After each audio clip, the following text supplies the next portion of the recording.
What about our forces? What really has emerged in the last 1 month? When we talk about the new red line, there are several takeaways really from how our forces responded to Pakistan via, of course, Operation Sindoor. The biggest takeaway perhaps is this, that you give a free hand to our forces, there will be an all-out fitting response to Pakistan aggression particularly.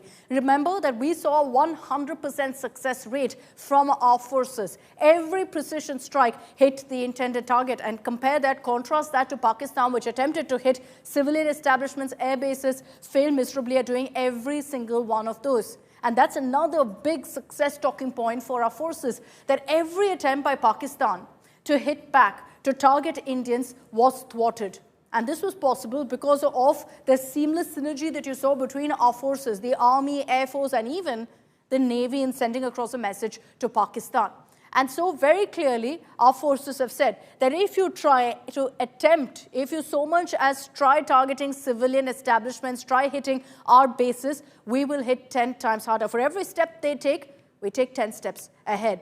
And what's also a big takeaway is that in Operation Sindoor, we saw the spotlight on made-in-India weapons, on the power of Atmanirbhar defense, which was also a big talking point because many of the precision strikes we conducted was courtesy our own Desi weapons. So let me bring in senior journalist Sandeep Unithan on this broadcast as well. Sandeep, 1 month since the Pahalgam terror attack, we've seen, of course, how Operation Sindoor was hugely successful. It's still an ongoing operation. But what to you, Sandeep, is the biggest takeaway if you look at really how our forces responded to Pakistan? Absolutely, Akshita. And you know what Prime Minister Modi there playing on the front foot at the Nal Air Base in Bikaner. And I think the biggest message coming out of the Prime Minister's speech, Akshita, is the fact that he mentions that Pakistan's army and economy will have to pay for every terror attack. Now, this is very interesting, the choice of words that the Prime Minister has made. He has targeted the Pakistan army for these terror attacks. This is the first time possibly after years of terrorist attacks that India has finally discovered that there is no distinction between the state and the non-state in Pakistan. For so many years, Pakistan has hidden behind this cover of plausible deniability, the fact that they said these attacks were being carried out by non-state actors over which it had no control, the Jaish and the Lashkar.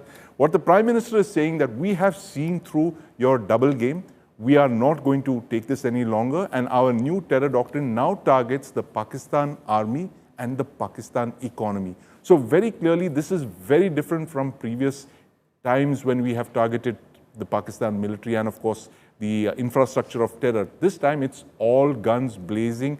Every tool in India's quiver will be used to fight terrorism emanating from Pakistan. And the fact is, he's also mentioned that it is India's resolution and no power of the world can shake us from this resolution, possibly indicating that he is not going to be pressurized by world powers. This is the Prime Minister's words, that he is not going to be pressurized by any world power to take back this doctrine. Operation Sindoor continues till the time Pakistan realizes it cannot use terror as a low-cost option of bleeding India through 1,000 cuts. Akshita. Very true. So a fitting message being sent across to Pakistan. And the fact that you've got repeated reiterations there from the government, from our forces, that this is an ongoing operation, essentially keeps Pakistan on their toes. And the messaging is clear that till they crack down on terror in their soil, we will continue to, keep that aggression going at Pakistan. Thanks very much, Sandeep, for joining us here in our studios.